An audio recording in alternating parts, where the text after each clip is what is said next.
अस्सलामुअलैकुम of camera stories के एक न्यू एपिसोड के साथ मैं हूं Mazhar Malik. Thank you so much and love you so much आप सबके प्यार भरे फीडबैक का। आज बहुत ज़्यादा ठंड है मेरे ख्याल में। जब मैं ये कहानी रिकॉर्ड करने जा रहा हूं तो उस वक्त शायद 2022 का ये जो दिसंबर है उसकी लाहौर के अंदर सबसे सर्द रात मॉडल टाउन में आज है। इतना ज़्यादा फोग है, नज़र बाहर कुछ भी नहीं आ रहा और बहुत ज़्यादा ठंड है। मैं अभी आ रहा था, मैं ऐसे ही थोड़ा सा खाना खा के वॉक, वैसे मैं वॉक में पहले कर लेता हूँ, अभी खाना खा के थोड़ी सी वॉक के लिए मैं निकल गया था बाहर। तो दूर निकल गया तो मैंने पार्क के अंदर इतनी शदीद ठंड में इंसानों को सोए हुए देखा। मेरा जिस्म कांप गया, यकीन नहीं मान सकते आप लोग। मेरी एक इतनी बुरी हालत हो गई कि या मैंने ऐसे अल्लाह ताला की तरफ देखा और कहा हम जितना शुक्र अदा करें अल्लाह का कम है कि गर्म बिस्तर, घर, हर चीज़ रब ने दी है। और एक ये भी बशर है, ये भी इंसान है जो इस शदीद फोग में, ठंड में पार्क के अंदर सो रहा है। देखिए, मेरे बस में जितना है वो मैं ज़रूर कर रहा हूं। मलिक मुजाहिद हुसैन भुट्टा, मलिक ज़ीशान रियाज भुट्टा, ये बाकी सारी टीम, अरसलान हाशिर अब्दुल मनान है, मुसलसल अभी तक काम कर रहे हैं। रज़ाइयों का सिलसिला मैंने बंद नहीं किया। रज़ाइयाँ हैं, तकिया है, गद्दा है नीचे बिछाने के लिए।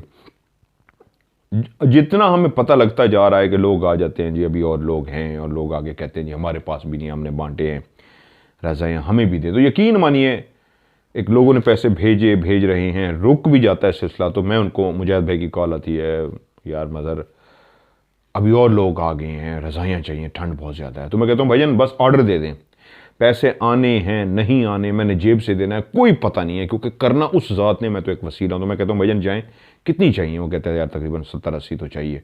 तो मैं कहता हूँ जाएँ ऑर्डर दे दें, क्योंकि हम लोग बनवा रहे हैं, बनी बनाई नहीं उठाते। बनवाने का फ़ायदा ये, अपनी पसंद की एक अच्छी चीज़ बनवा रहे हैं जिसके अंदर देहातों में जो एक रज़ाई होती है जिसके अंदर कॉटन भरी होती है और बहुत हैवी रज़ाई होती है। तकरीबन एक रज़ाई का किलो वेट जो होता है 5 kg टू 5 से 5.5 किलो उसका वेट होता है।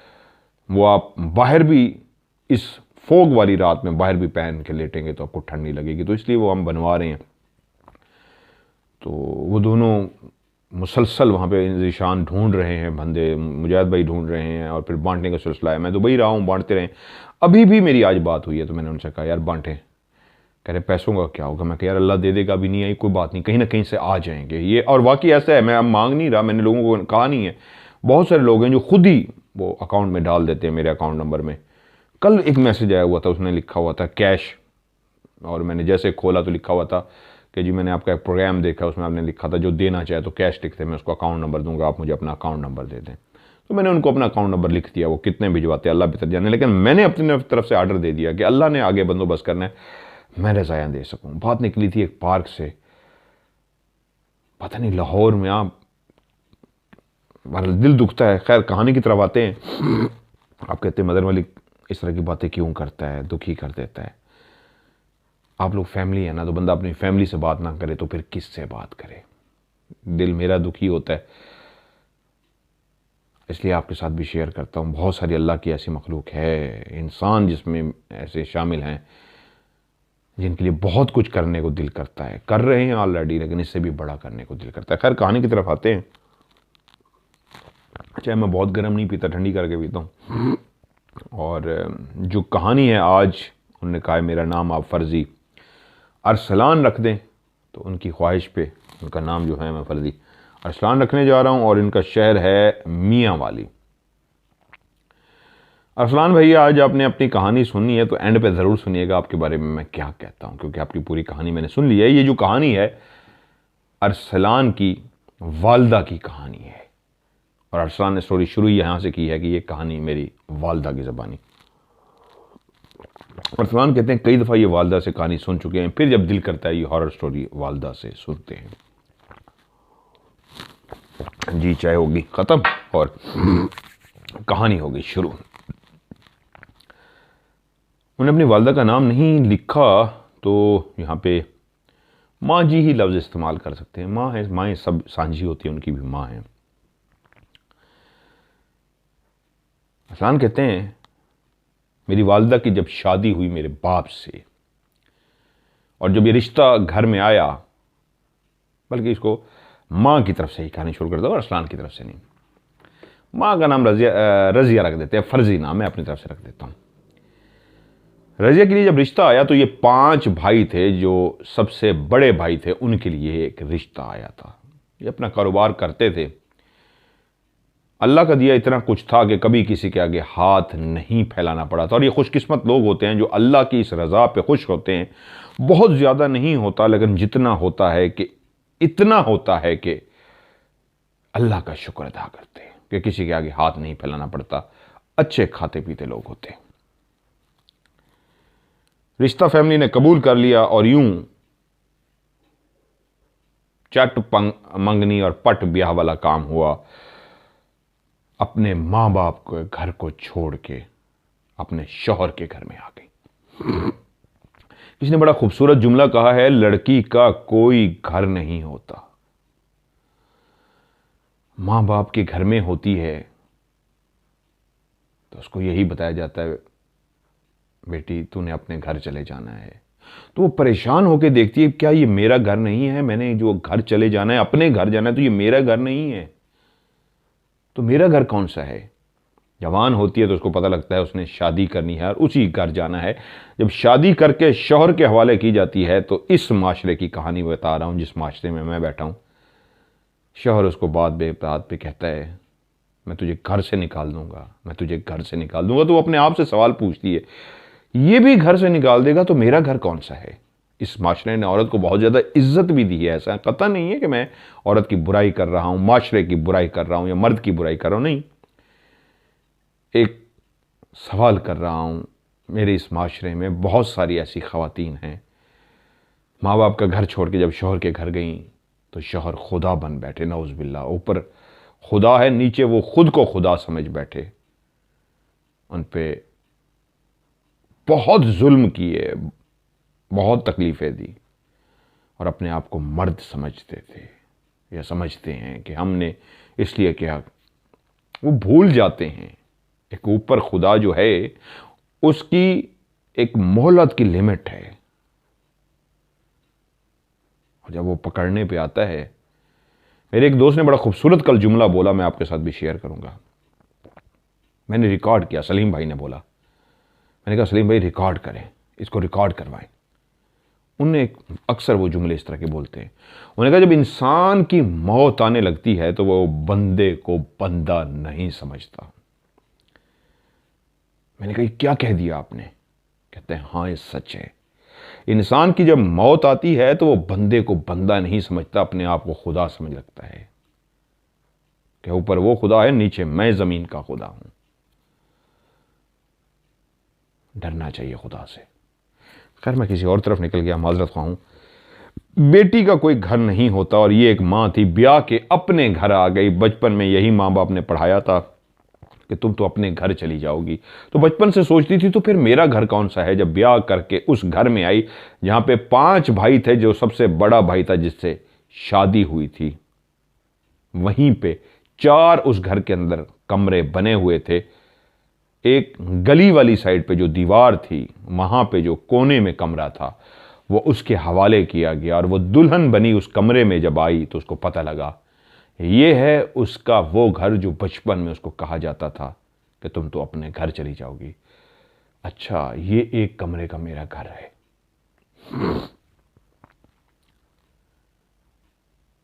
उस घर में जब वो आई तो उनको पता लगा कि घर के फर्द में से कुछ ख़वातीन ऐसी थीं जो शायद इस रिश्ते पे खुश नहीं थीं। वो नहीं चाहती थी ये रिश्ता हो। उन्होंने रज़िया को बुरा भला कहना शुरू कर दिया। वो बात बात पे कोशिश करती, लड़ाई हो, बदमज़गी हो, इस तरह का घर के अंदर माहौल पैदा हो कि इसका शौहर उससे बदजन हो जाए। उसको भरपूर तंग करने की कोशिश की जाती, शौहर के पीछे गालियां तक दिए जाती, उसको ताने मारे जाते, ऐसे ऐसी नहुस्तों वाली बातें कही जाती कि इंसान का दिल अंदर से टूट जाए। लेकिन उस खातून ने हिम्मत नहीं हारी। उसका एक राब्ता था, उसका एक रिश्ता था अपने परवरदिगार से, अपने खुदा से, अपने माबूद से। वो जब भी ऐसे ताने सुनती, ऐसी बातें सुनती, वो अपनी नमाज, अपने कुरान, अपनी तिलावत पे और जोर लगा देती।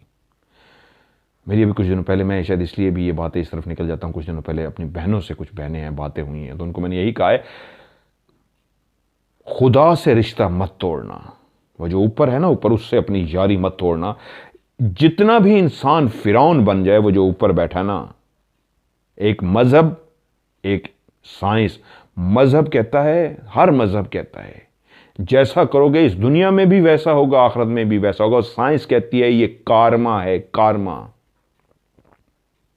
जो करोगे वैसा सामने आएगा, वैसा तुम्हारे साथ भी आएगा। ये साइंस भी कहती है, कार्मा है। इसलिए मैं कहता हूं अपने रब से रिश्ता जोड़ा करें, किसी का दिल ना दुखाया करें। खैर, वो उनका दिल दिखाती, वो सब्र करती रही, यहां तक कि वक्त गुजरते गुजरते 1 साल बाद अल्लाह ताला ने उनको एक बेटी अता की। वो अपनी उस बेटी की पैदाइश पे बहुत खुश थी। तकरीबन ये 4था दिन था, वो घर पे ही थी, गली के अंदर किसी की शादी हो रही थी। शौहर ने कहा मैंने शादी पे जाना है, मैं तकरीबन 2-3 घंटे तक वापस आ जाऊंगा।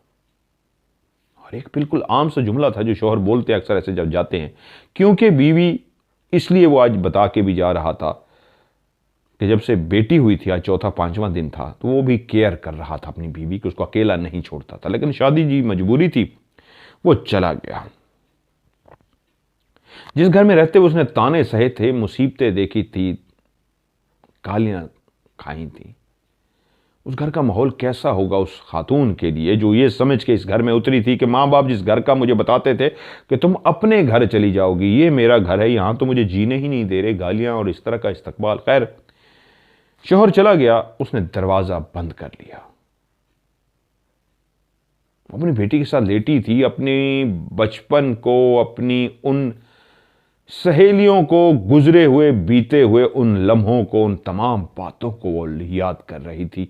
अपने कमरे के अंदर लेटे, जिंदगी कहां से शुरू हुई, होश संभाला, कहां खेली, कहां शरारतें की, कहां जवान हुए, कहां पट मंगनी और छठ मंगनी और पट ब्याह हो गया, और इस घर में भी आ गई। 1 साल इस तरह गुजर गया कि पता ही ना चला आज मैं एक मां भी बन गई हूं, मेरी बेटी मेरे साथ बैठी है।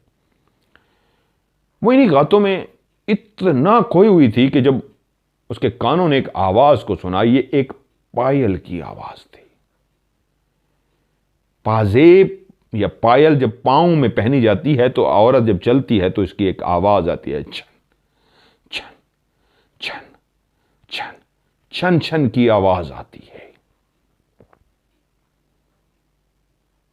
दूर कहीं गली से जो शादी थी, वहां कोई औरत तैयार होके गुजर रही थी, आ रही थी, जा रही थी, लेकिन यह कन्फर्म था पाजेब पहन के जा रही थी। और उसकी पाजेब की आवाज सर्दियों की उस रात में जहां हर तरफ खामोशी होती है,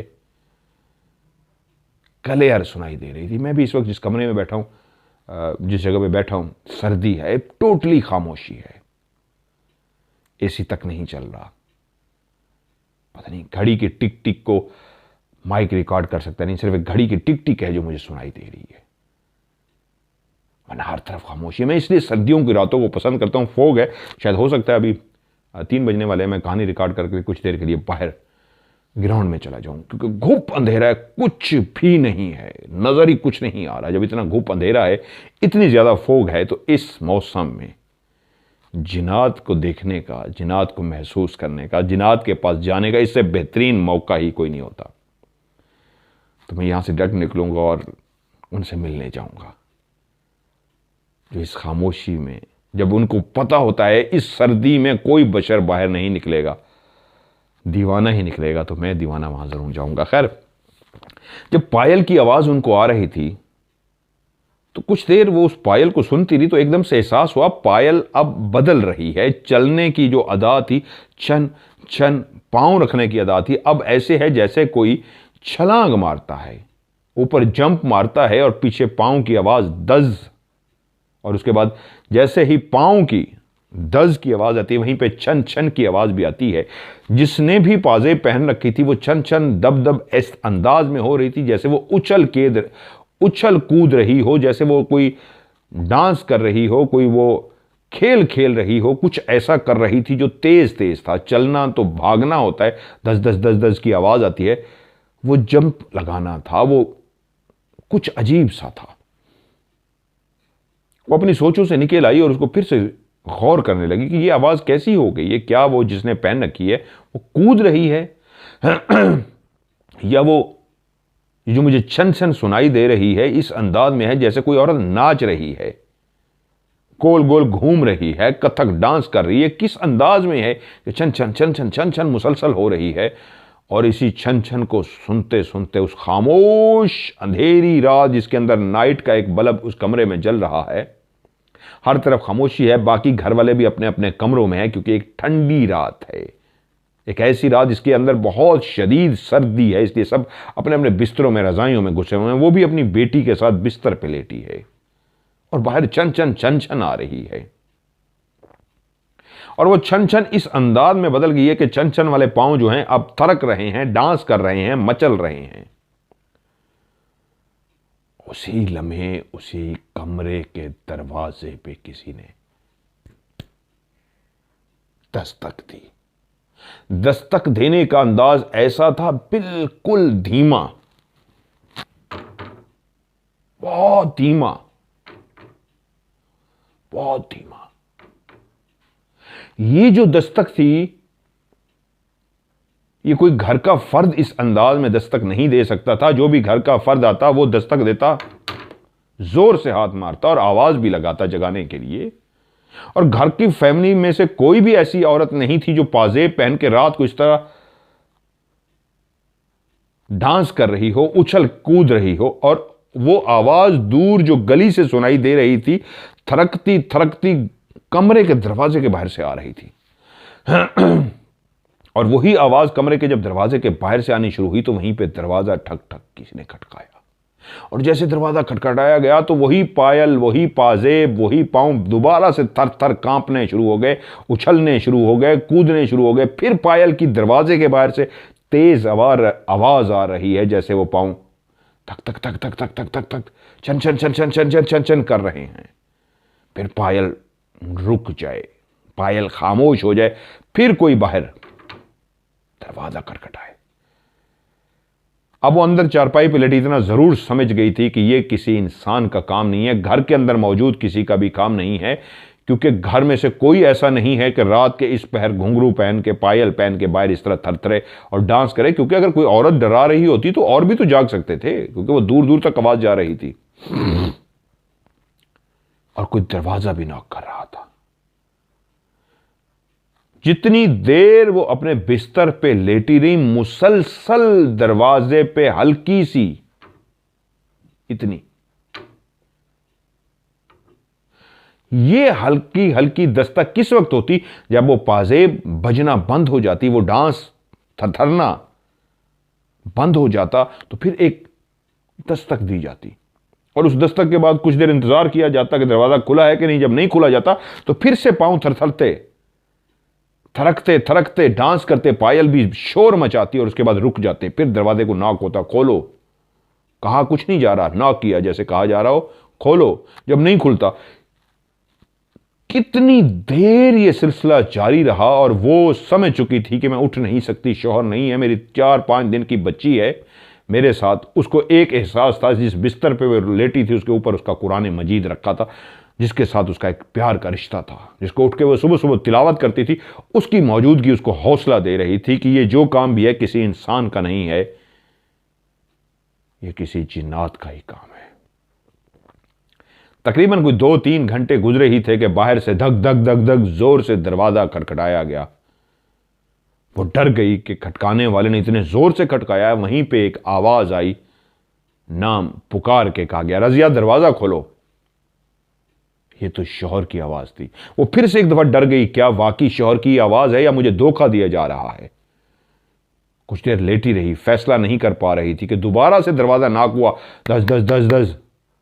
रजिया मैं हूं, दरवाजा खोलो। अब लगा कि कोई और नहीं, शौहर ही है। वो डरती डरती उठी, दरवाज़ा खोला, शौहर अंदर आ गए। उसने अपनी इस कैफियत का, अपनी इस चीज़ का शौहर के ऊपर आया ना होने दिया, इस बात को छुपा गई। वो नहीं चाहती थी कि कोई भी ऐसी बात करे और शौहर उसको किसी और तरीके से ले ले, क्योंकि वो पहले भी बहुत कुछ जो बर्दाश्त कर चुकी थी रवैया उस घर के अंदर, उसने वो भी शौहर को नहीं बताया था, क्योंकि वो जानती थी कि मेरे शौहर को मुझसे बदजन करने की कोशिश की जाती है। आज ये बताऊंगी घर के अंदर ये मामला है, तो शौहर कहीं का ये ना कहे तो मुझे डरा रही हो या क्या कह रही हो, तो मेरे घर को इस तरह का कह रही हो कि ये जिनात वाला घर है, शौहर मेरा बदजन ना हो। वो चुप कर गई। शौहर आए, थके हुए थे, लेट गए। वो रात सारी, और सॉरी मैं इसमें एक चीज भूल गया, जब वो आवाज आती रही तो वो दिल ही दिल में आयतुल कुर्सी पढ़ती रही, और वो तकरीबन कहते हैं 40 से 45 मिनट तक वो आयतुल कुर्सी पढ़ती रही, और 45-50 मिनट के बाद आहिस्ता आहिस्ता आहिस्ता आहिस्ता आहिस्ता आहिस्ता पायल की आवाज बंद हो गई, और उसके बाद खामोशी रही। शौहर आए, आके सो गए, लेकिन उसके बावजूद वो वहीं पे लेटी मुसलसल आयतुल कुर्सी पढ़ती रही, यहां तक कि सुबह की अजान हो गई। वो उठी, उसकी जो रोज की रूटीन थी, नमाज पढ़ना, इबादत करना, कुरान पढ़ना, उसने अपनी वो तमाम इबादत की जिस अंदाज में उन दिनों में कर रही थी।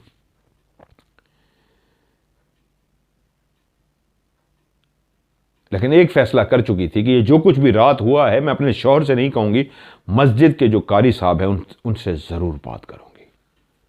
शौहर जब काम पे चले गए तो वो उठी और कारी साहब के पास चली गई। जब सारा वाकया कारी साहब को सुनाया तो कारी साहब चुप करके सुनते रहे, कुछ देर पढ़ते रहे, उसके बाद बोले, बेटी तुमने बहुत अच्छा किया जो तुमने दरवाज़ा नहीं खोला। वो बाहर कोई इंसान नहीं, वो एक चुड़ैल आई थी, और वो जो चुड़ैल है वो इसी घर में ही आई थी तुम्हारी बेटी को उठाने के लिए, जो तुम्हारे पास लेटी थी। वो जानती थी ये जो औरत लेटी है इसके साथ इसकी बेटी भी लेटी है, अगर तुम दरवाज़ा खोलती वो तुम्हें या तुम्हारी बेटी को नुकसान पहुंचाती। तुमने अक्लमंदी की, एक तो दरवाज़ा नहीं खोला, और अच्छा की आयतुल कुर्सी पढ़ती रही। अगर तुम नेक ना होती, आयतुल कुर्सी ना पढ़ती, तो वो तुम्हें ऐसा लुभाती, तुम्हें ऐसा चक्कर देती कि तुम दरवाज़ा खोलने पे मजबूर हो जाती, और उसके बाद वो तुम्हारी बेटी को नुकसान पहुंचाती, हो सकता है वो ले जाती। बेटी अपनी इस तरह इबादत को, अपनी तिलावत को इसी तरह जारी रखना। वहां से वापस आ गई, जिंदगी रूटीन की गुजरनी शुरू हो गई। पहली बेटी के बाद अल्लाह ने फिर से बेटी दी,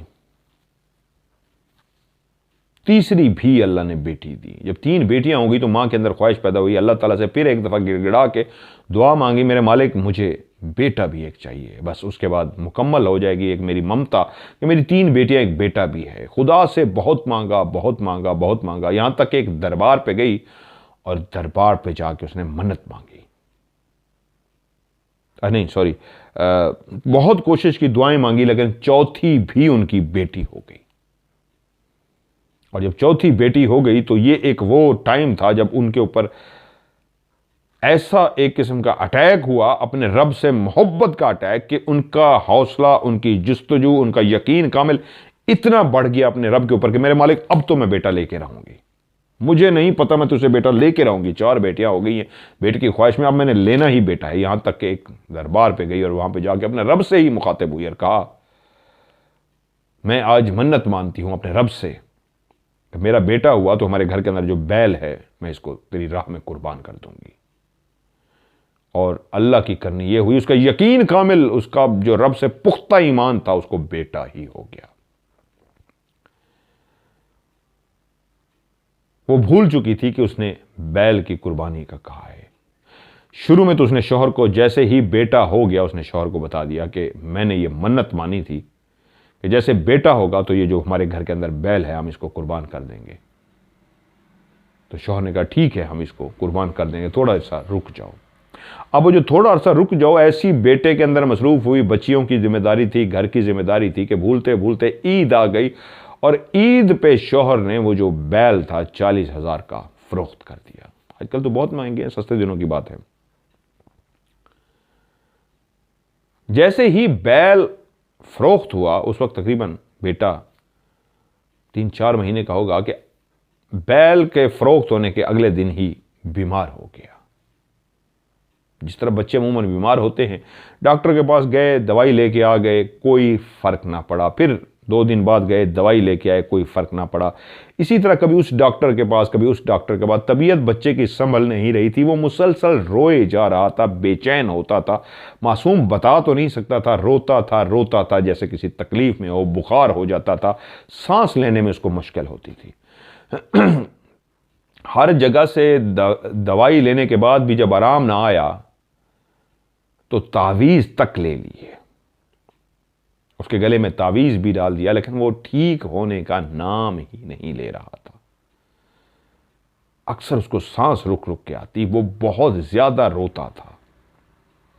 एक दिन उसकी नानी घर में आई, तो जब नानी घर में आई तो उसने एक ऐसी बात कही कि मां थोड़ी सी डर सी गई। उसने कहा, जिस दिन तुम्हारा बेटा पैदा हुआ है उसी रात मैंने ख्वाब देखा था। मैंने ख्वाब में देखा काले स्याह साए हैं, वो मेरी तरफ उड़ उड़ के आते हैं। मैं देख के डर जाती हूं। वो अजीब व गरीब काले स्याह साए हैं। मैं अपना पल्लू उठाती हूं दुपट्टे का, उस पर आयतुल कुर्सी पढ़ती हूं और पल्लू को उठा के उनकी तरफ फेंकती हूं। जैसे पल्लू उनकी तरफ जाता है तो वो चीख मार के पीछे हट जाते हैं, लेकिन फिर आहिस्ता आहिस्ता मेरी तरफ आना शुरू करते थे। मैं फिर जल्दी से आयतुल कुर्सी पढ़ के दूसरे दुपट्टे के पल्लू पे फूंकती हूं, पल्लू पकड़ के फिर उनकी तरफ पल्लू फेंकती हूं, वो फिर चीख मारते हैं। वो आगे बढ़ते हैं, मैं उनके तरफ पल्लू फेंकती हूं, वो चीख मार के पीछे हट जाते हैं, जिससे मुझे अंदाजा होता है आयतुल कुर्सी पढ़ के जब मैं ये पल्लू फेंकती हूं तो उनको तकलीफ हो रही है, उन पर चीख निकल रही है। और फिर मेरी आंख खुल जाती है, क्योंकि मैं देखती हूं, मैं पसीने पसीने हो गई हूं। मुझे शदीद पसीना आया हुआ है। सर्दियों की रात है, क्योंकि वो जो बेटा था जिसका नाम उन्होंने अरसलान रखा था, जिसके लिए मन्नत मानी गई थी, बैल दिया जाएगा, वो कहती हैं कि मैं पसीने पसीने हो गई हूं और उनको इसी तरह पीछे करते, वो आगे आ जाए पीछे करते, मेरी आंख खुल गई, देखा मैं पसीने पसीने हूं। और जो मेरी आंख खुली तो मुझे पता लगा अरसलान पैदा हुआ है। बेटी ये बीमार क्यों है? क्योंकि जिस रात ये पैदा हुआ था मुझे बहुत खौफनाक ख्वाब आया था और बीमार भी है, ये बीमार क्यों है? तो मैंने कोई मन्नत तो नहीं मांगी थी।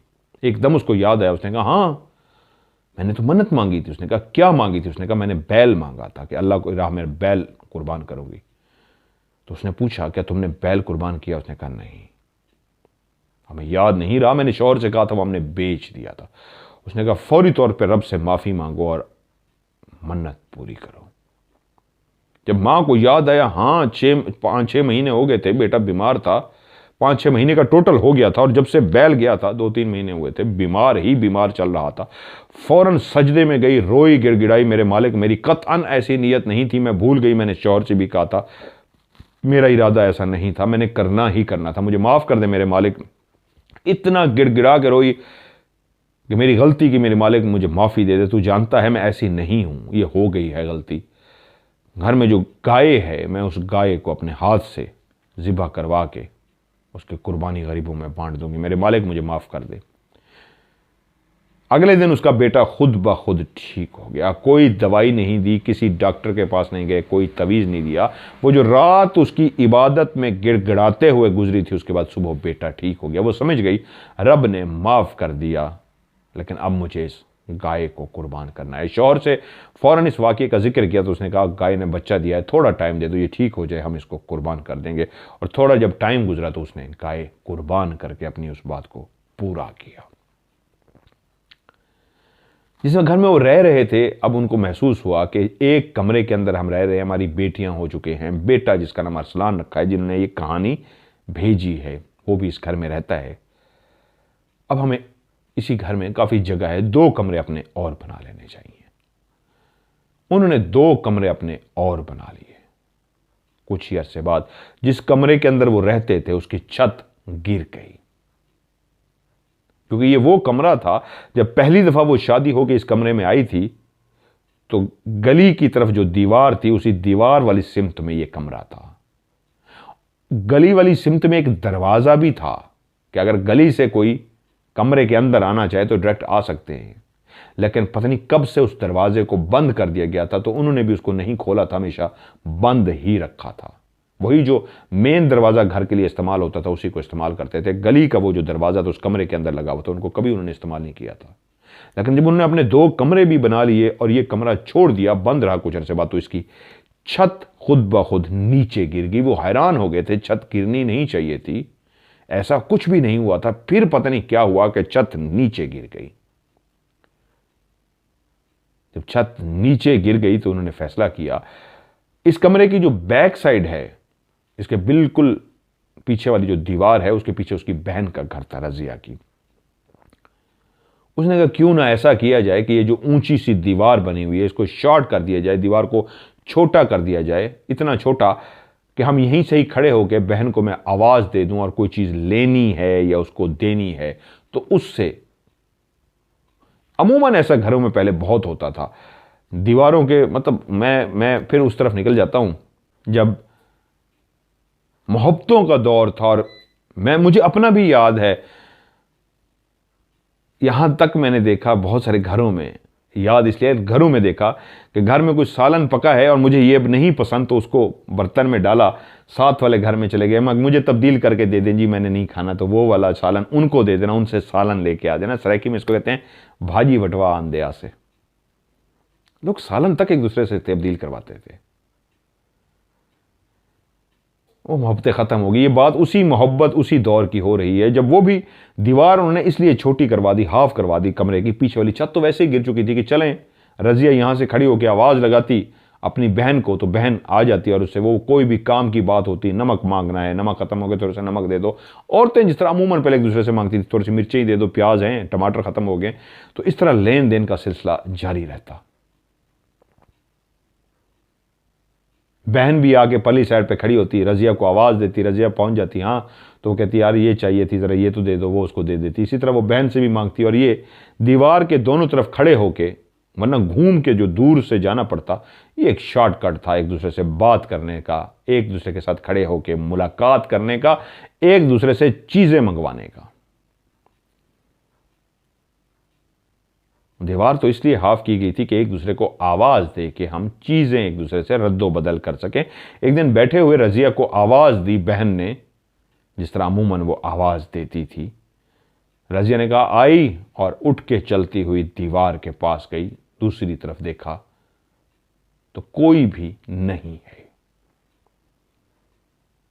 अब दीवार को इतना गिराया गया था कि रजिया अगर खड़ी हो तो यहां तक उसके दीवार आती थी, उसका मुंह दूसरी तरफ देख सकता था। इस तरह बहन भी परली साइड से खड़ी होती थी, उसको भी यहां पे दीवार आती, मुंह देख सकता था। जब देखा परली साइड पे कोई भी नहीं है तो रजिया ने कहा मुझे तो बहन ने आवाज दी थी, कहां चली गई? उसने बहन को आवाज दी, 2-3 आवाजें देने पे बहन सामने आ गई। कहा हाँ तुमने मुझे बुलाया था? मैंने कहा नहीं मैंने तो तुम्हें नहीं बुलाया। उसने कहा, रजिया ने कहा मैंने अभी तुम्हारी आवाज सुनी है तभी तो आई हूं, तुमने मुझे बुलाया। उसने कहा नहीं मैंने तुम्हें नहीं बुलाया, मैं तो अंदर कमरे में थी। उसने कहा अच्छा, मेरी कानों ने तो आवाज सुनी है। खैर वापस आ गई रजिया। दूसरे दिन भी ऐसा हुआ, आवाज हुई, वो वहां पे गई तो कोई भी नहीं था। और तीसरे दिन रजिया को उसकी बहन आवाजें दे रही थी।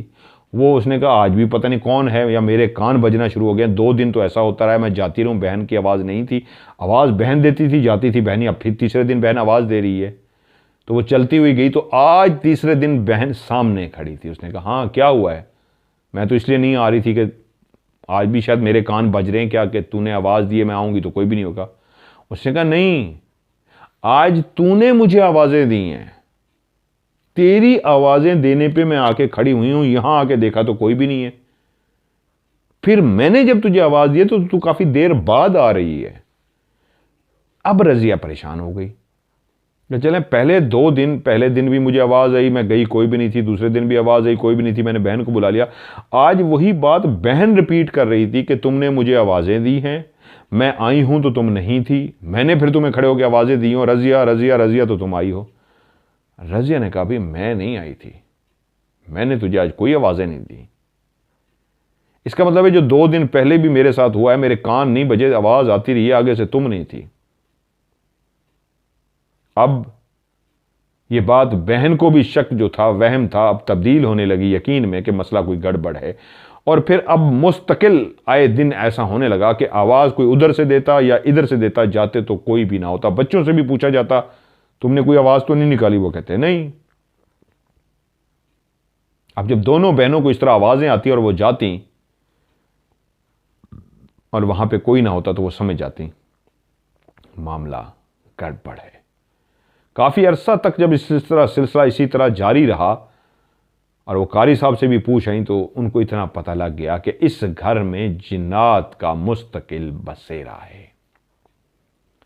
अब ये एक ऐसी बात थी, वो अपने शौहर से किसी से जिक्र करती तो फिर काम खराब हो जाता, क्योंकि घर के अंदर कुछ और लोग भी थे, बच्चे जवान हो चुके थे, 4 बेटियां थी, अरसलान हो चुका था, शादी को कई साल हो गए थे। और वो ये बात कहती तो शौहर के दिल में कोई मैल ना आए। वो चाहती थी खुद ही उनके नोटिस में ये बात आ जाएगी। वो कहते हैं उसी घर के अंदर 7 से 8 साल तक ये आवाज़ों का सिलसिला रहा है।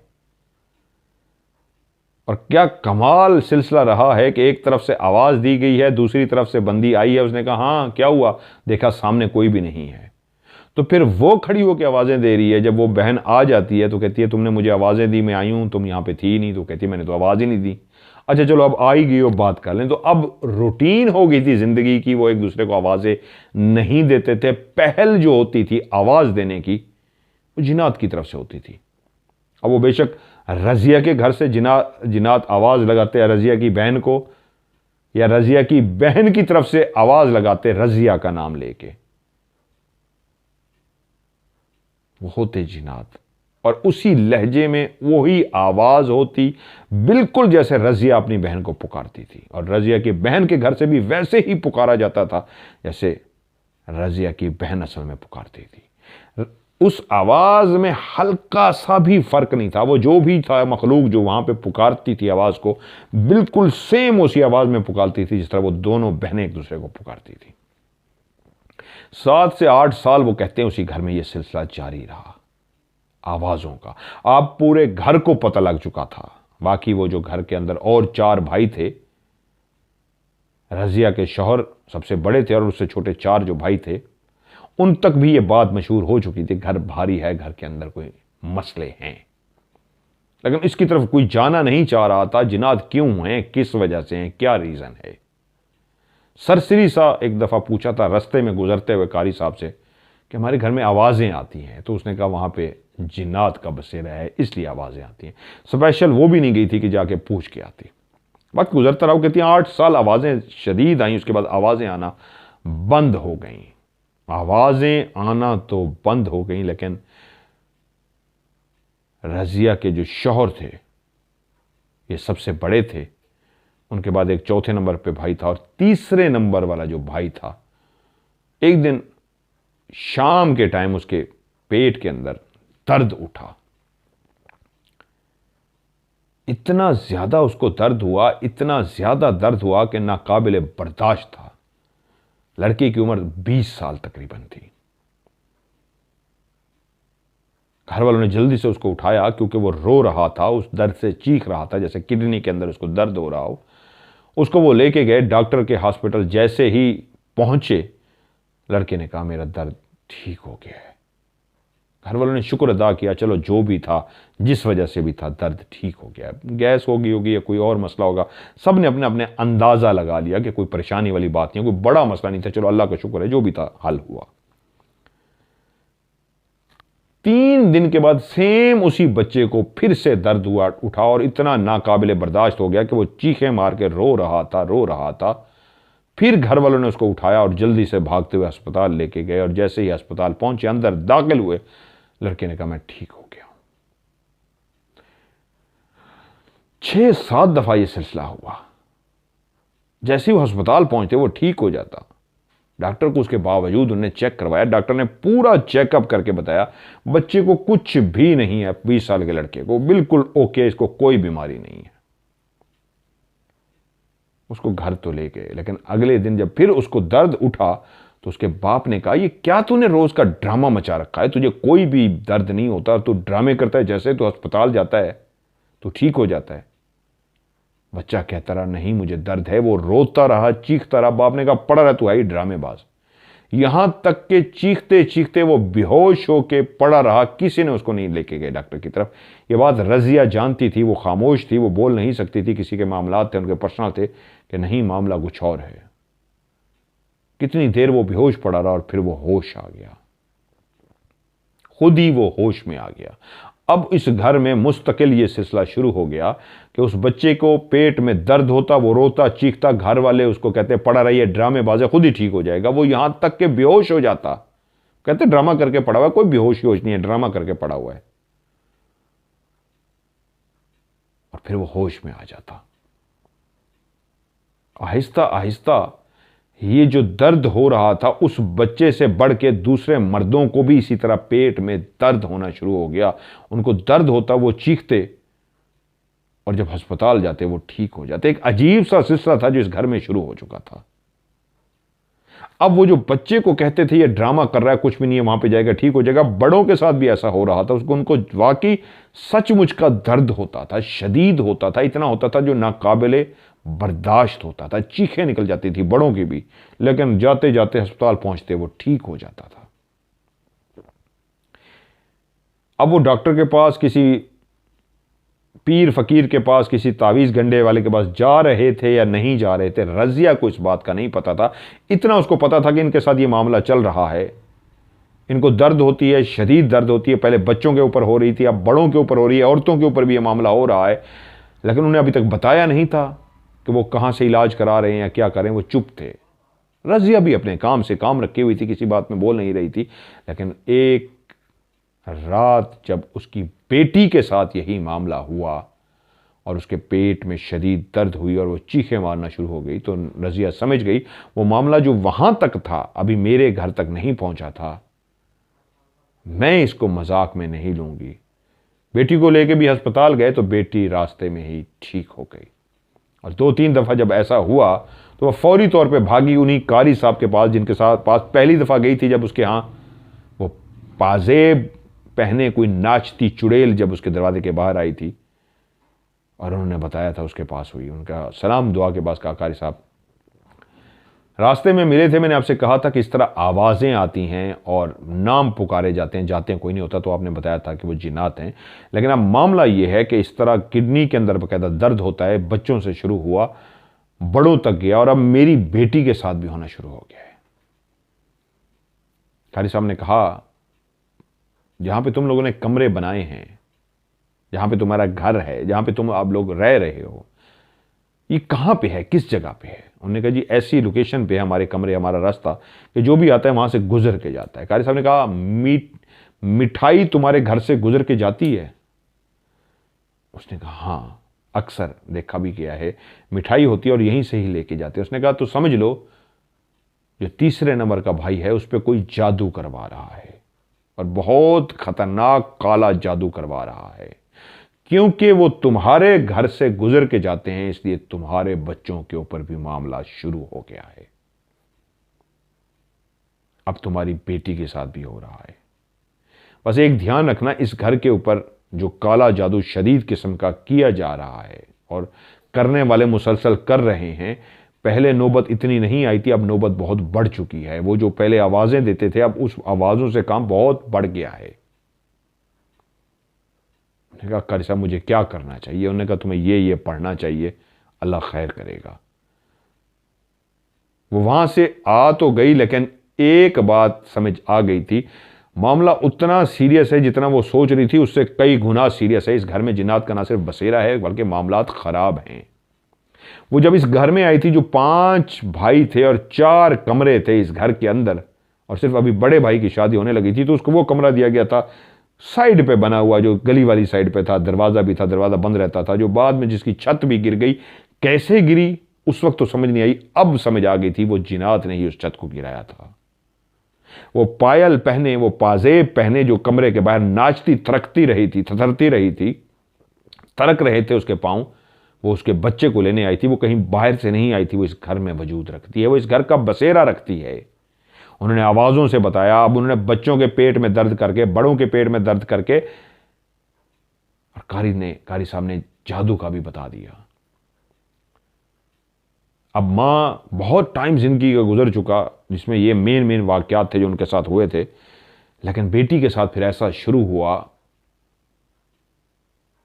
कि जहां कहीं भी उसका रिश्ते की बात करते सब कुछ मामला तय हो जाते, एंड पे वो लोग इस तरह जाते कि पता ही ना लगता, या वहीं पे सब कुछ तय करके जब फाइनल करने लगे तो एकदम से उनके दिल में पता नहीं क्या आता और वो कहते नहीं, हमें ये रिश्ता नहीं करना। यहां तक कि 5, 4, 5, 6 जगहों पे इस तरह रिश्ता खाम खाना वजह ना कुछ, सब कुछ फाइनल हो गया, ओके हो गया, लेकिन रिश्ता फिर खत्म हो गया। अभी रिसेंटली एक रिश्ता आया, वो किसी अच्छी फैमिली का रिश्ता था। वो कहते हैं, जिनको अरसलान ने ये बात एंड में लिखी है कि मैं भी उनको जानता हूं, बहुत अच्छे लोग हैं, मेरी ख्वाहिश थी ये रिश्ता हो जाए। और जब बादशाह तय हो गई, सब कुछ मामलात ओके हो गए, तो वो खुशी खुशी बाहर निकले। पहली दफ़ा ऐसा हुआ था कि हर चीज़ तय हो गई थी, जो ख़त्म हो जाता था, इस दफ़ा ख़त्म नहीं हुआ था। वो खुशी खुशी बाहर निकले तो उनके जो ताए थे अरसलान के, यानी कि रज़िया के जो शौहर के बाकी भाई थे, वो उनसे भी दुआ सलाम की, उन्होंने हाथ मिलाया, उन्होंने कहा जी मुबारक, हम रिश्ते के लिए आए थे, हमारी बात तय हो गई है। ये कहना था कि पता नहीं उनके क्या दिमाग में आया, एकदम से वो गुस्से में इतनी लाल पीले हो गए और उन्होंने कहा आज इस घर में कदम रख दिया है, आइंदा गली भी में नजर आए तो हम तुम्हें गोली मार देंगे, निकल जाओ हमारे घर से। ये एक ऐसा जुमला था या ऐसा फिक्रा था जिसकी तुक नहीं थी। भतीजी थी वो उनकी, वो चाचा थे उसके, लेकिन उनको क्या दिमाग में हुआ कि जैसे जिन सा सवार हो गया उनके ऊपर। उन्होंने कहा गली में भी नजर आए तो हम तुम्हें गोली मार देंगे, निकल जाओ यहां से। और वो वहां से इस अंदाज में गए कि फिर वापस नहीं आ सके। अब ये बीती है उनके ऊपर कहानी, और अरसलान ने मुझसे पूछा ये क्या है। वहां पे अरसलान ने एक अक्लमंदी की, अपनी तस्वीर भी मुझे भेज दी। आपको चाहिए आप अपनी बहनों की और वालदा की भी तस्वीर मुझे भेजिए ताकि मैं देख के बता सकूं। अरसलान बच्चे, आपके साथ शदीद नेगेटिव एनर्जी अटैच है, जो उस घर में रह रही हैं चीजें वो आपके साथ अटैच हैं। मैंने आपकी तस्वीर देखते ही चौंक गया था। मैंने कहा अच्छा, मजे की बात है अरसलान, आपको नजर भी आती हैं वो, आपकी बहनें बेइंतहा दफा देख चुके हैं। वाकई वो सच है, ये कहानी सच्ची है। आपके घर में शदीद बसेरा है उन बुरी चीज़ों का जिनकी नहूसत आपके घर के ऊपर है। आपके भी कोई काम नहीं हो पा रहा, आपके हर काम में रुकावट आ रही है, आपके हर काम में परेशानी आ रही है, कुछ भी आपका नहीं हो पा रहा। बहन के साथ भी यही हो रहा है। उनको जो पेट में दर्द होता था और वो रोती थी, वो इन्हीं जिनात और उनकी नहूसत की वजह से था, उस नेगेटिव एनर्जी और उसके बुरे असरात की वजह से था।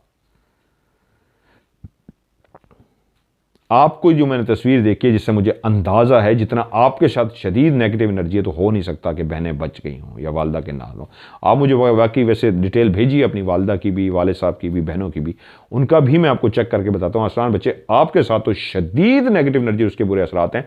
और नेगेटिव एनर्जी पर मैंने इस दफ़ा एक वीडियो बनाई है, हफ्ते वाले दिन इंशाल्लाह आप देखिएगा, आपको भी देखनी चाहिए। वो तमाम लोग जिनको मैं कहता हूँ नेगेटिव एनर्जी और आपके साथ बुरे असर आते हैं, उन सब के लिए ये नेगेटिव एनर्जी क्यों होती है, किस वजह से होती है, इसका तोड़ क्या है, हल क्या करना चाहिए, मैंने इस पर तफसीलन एक वीडियो बनाई है। आप भी देखिएगा अरसलान, और आपको भी उसके अंदर उसका हल तोड़ नजर आ जाएगा इसी हफ्ते को।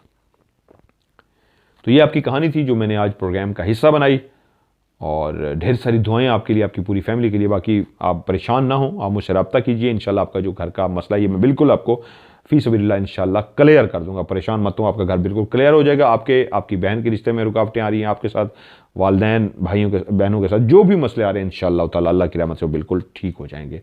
एक तो हफ्ते की रात को आपने वीडियो भी देखनी है, और जो मैं पानी दम करके देता हूँ जुमे वाले दिन लाइव, वही पानी हफ्ते वाले दिन आपने दम भी करना है, मुझसे रब्ता भी करना है, मैं आपको एक और पानी भी इंशाल्लाह दम कर दूंगा। ये थी जी आज की कहानी। आप लोग भी मुझे अपनी कहानी भेज सकते हैं।